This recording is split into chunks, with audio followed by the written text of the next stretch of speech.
evening and welcome to Tucker Carlson Night. Happy Tuesday. Unless you read the Daily Mail, which is an English paper published online, you probably didn't know that Chinese President Xi Jinping sent tanks into a major city last night in order to put down protests against his rule. Virtually no American media outlets even acknowledged that that happened, and that's pretty weird if you think about it. Imagine, for example, that Hungarian leader Viktor Orban put tanks into Budapest to crush his political opponents. Would our media notice? Oh, yeah, they would. It'd be on the front page of the New York Times. Morning Joe would lead with it. And keep in mind that Hungary is a very small country. It's got a GDP smaller than South Dakota's. China, by profound contrast, has the biggest economy in the world. China's our main global rival. It's a highly significant place. And yet somehow, no one in any newsroom in America noticed when Xi Jinping decided to replay Tiananmen Square. They just didn't see it, even though the pictures were on the internet. How's that possible? Could it be that the American news media is covering for the government of China? We can't say. We'll let you make the call on that. We can say, we know for a fact, that Apple is covering for the government of China. Apple is the most valuable company in the world. It's got a current market cap of trillions of dollars. Financial listings describe Apple as an American company. You can see why they do. Apple is headquartered in the United States. It was founded by Americans. To this day, it's run by an American citizen. But those facts don't tell the story. In fact, at this point, Apple is in no sense American. Apple's loyalty is to the government of China. And if you think that's an overstatement, consider this. Earlier this month, Apple did the bidding of the Chinese government to crush domestic protests against the Communist Party there. Apple did this by disabling its permanent airdrop feature in China, and so far only in China. It's the only country in which it's disabled. So why did Apple disable that feature in China? Well, because that feature, permanent airdrop, allows iPhone users to communicate directly with one another without using the internet or cellular networks, both of which, in a totalitarian state like China, are controlled by the government. And that means that without permanent airdrop, it's effectively impossible for freedom-minded citizens to organize with one another. They're powerless. Apple, of course, knows this. And that's why when iPhone users in China began using permanent airdrop to complain about the Communist Party, Apple just shut it down. In other words, and again, this is not an overstatement, Apple is now an active collaborator with China's murderous police state. When tanks roll into a Chinese city, Apple is rooting for the tanks. Well, for a company based outside San Jose, this seems like a big step. Becoming a partner with a Chinese police state? Yes. And yet, once again, this fact received virtually no coverage in the United States. Apple's decision to side with the oppressors over the oppressed, Apple's decision to actively help America's enemies, to hurt ordinary people seeking freedom, it just wasn't news in the view of the New York Times. Not that you should be surprised by it. Apple has been sucking up to the Communist Party of China for many years. Watch this clip from 2017 of the company's CEO, Tim Cook. China's done an unbelievable job of lifting people out of poverty. They've done an incredible job, I mean, far beyond what any country has done. We were talking about mid-90s to today.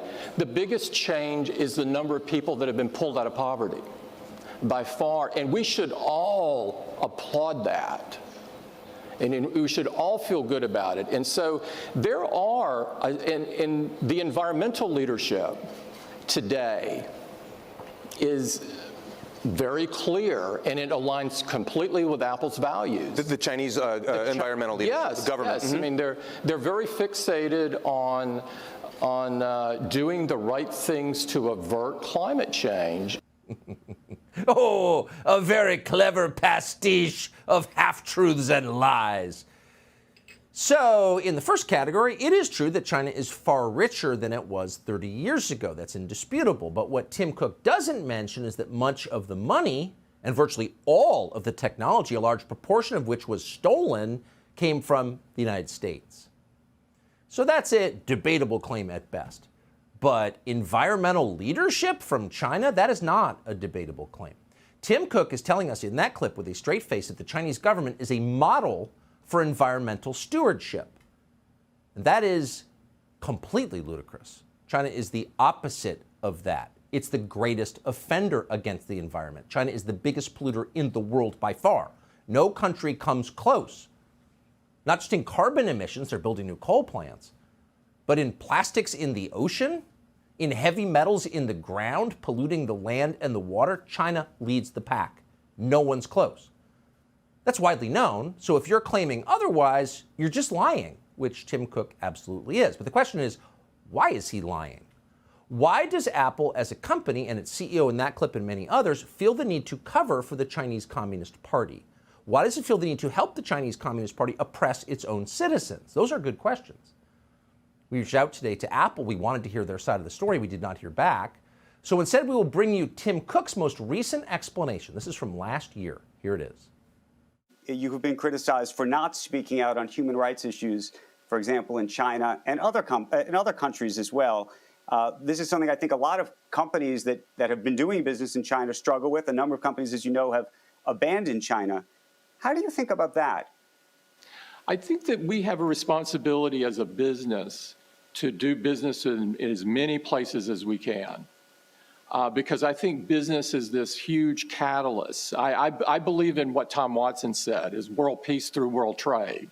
You have to get your head around when you're operating outside the U.S. in any country in the world, that there are different laws. And so that's part of both the complexity and part of the beauty of the world, is everybody has their own laws and customs. There's a reason that guy runs the world's most valuable company. There's talent there. Notice the total lack of defensiveness. The question effectively was, you're getting rich from business with bloodthirsty dictators. He's not bothered by it. What we're really doing, Mr. New York Times guy, we're seeking world peace through world trade. World peace through world trade. So helping the Chinese police state put down peaceful protests with tanks, it's not a sin. It's a virtue. It's a blow for world peace. That was Tim Cook's explanation.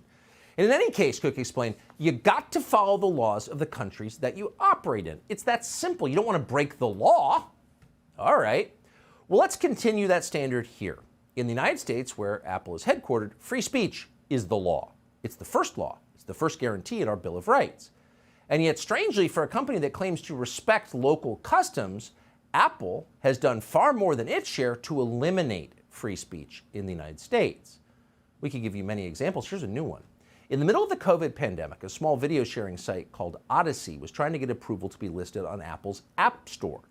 The App Store is one of the most powerful things that Apple has. For many people, the app is the portal to the company who's making the app.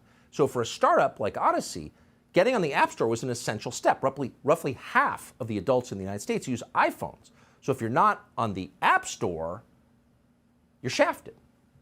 But Apple was hesitant to allow Odyssey on the App Store. Why? Well, because unlike YouTube, owned by Google, Odyssey allowed its users to search for information on the origins of COVID and the Wuhan Institute of Virology.